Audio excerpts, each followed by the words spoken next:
The radio crackled, slicing through the quiet hum of the ambulance's engine. Unit 5, structure fire. Multiple victims, possible entrapment, fire department on scene, requesting EMS for burn victims. Respond code 3. Logan felt his stomach tighten. Sarah, in the driver's seat, let out a sharp breath, flicking on the sirens. Red and blue lights splashed across the empty road as she pressed down on the accelerator. "Goddamn house fires!" she muttered, gripping the wheel tighter. Logan exhaled slowly, adjusting his gloves. He had worked burns before, small-scale kitchen fires, electrical injuries, an idiot who got too close to a bonfire, but nothing like this. He knew before they even got there that this wouldn't end well. Fires were different. Fire wasn't like treating a heart attack or stopping a bleed. With fire, you either got out or you didn't. By the time EMS was called, it was already too late. As they turned onto the main road, Logan could already see it. A thick column of black smoke curled into the night sky, glowing orange at its base. The neighborhood was usually quiet at this hour, but tonight, people stood in clusters on their front lawns, watching in stunned silence as their neighbor's house burned. Then came the screaming, and Logan's stomach dropped. The heat hit them before they even stepped out of the ambulance. It wasn't just hot, it was suffocating. The kind of heat that pressed against your skin, snaking into your lungs, making every breath feel like you were inhaling fire yourself. The house was fully engulfed. Flames exploded from the windows, curling up the walls, licking at the roof like a hungry beast.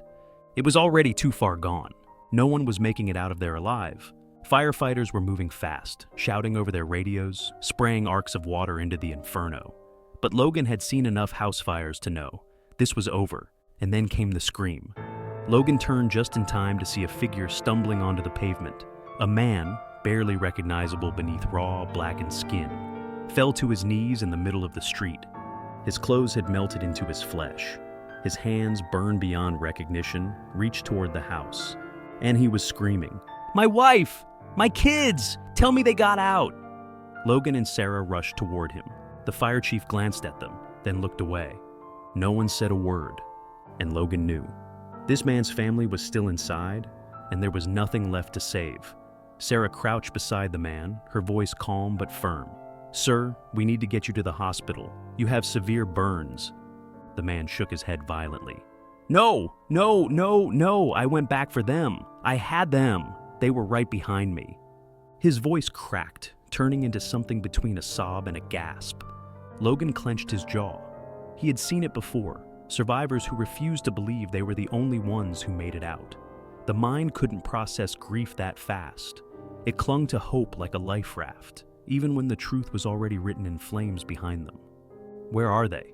The man's voice was desperate now, pleading. He grabbed Sarah's wrist, his skin peeling under his grip. She winced, but didn't pull away. Logan glanced at the fire chief, the smallest shake of his head. No one else made it out. The father followed Logan's gaze, then turned toward the house. He stared at the flames, and something inside him broke. His chest caved inward, his breath coming in ragged gasps.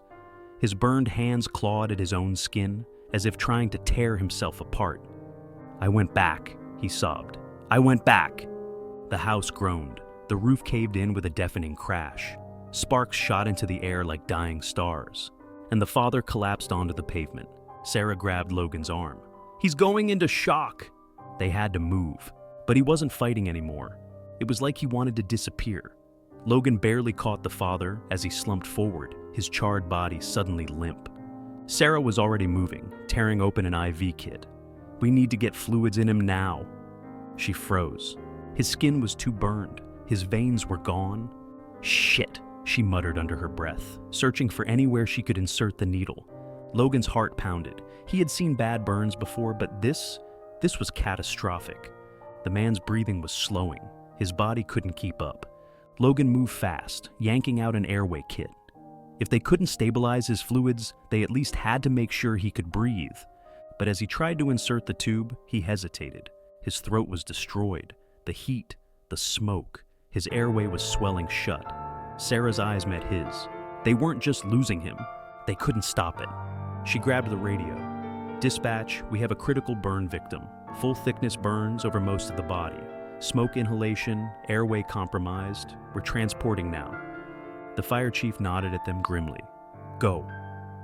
They loaded the father onto the stretcher, his head lolled to the side, his face blank. No more screaming, no more sobbing, nothing.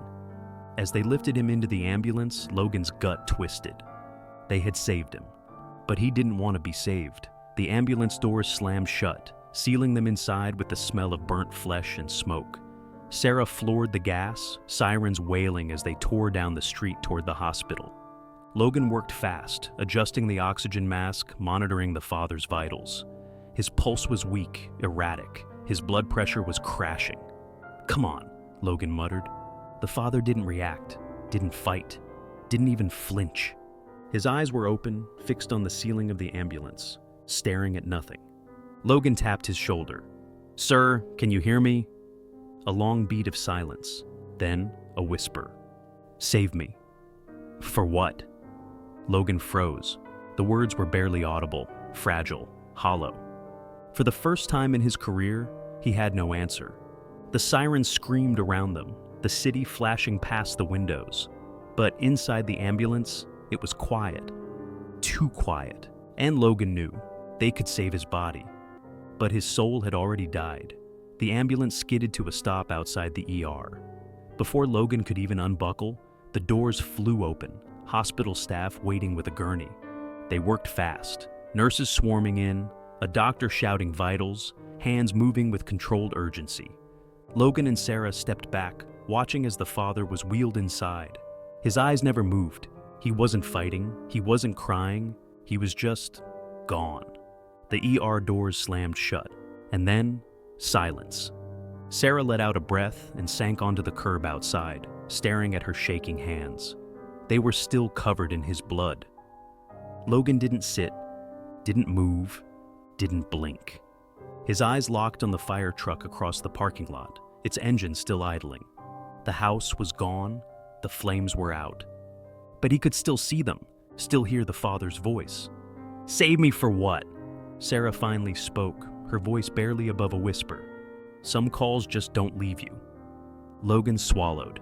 No. He knew this was one of them, and he wasn't sure it ever would.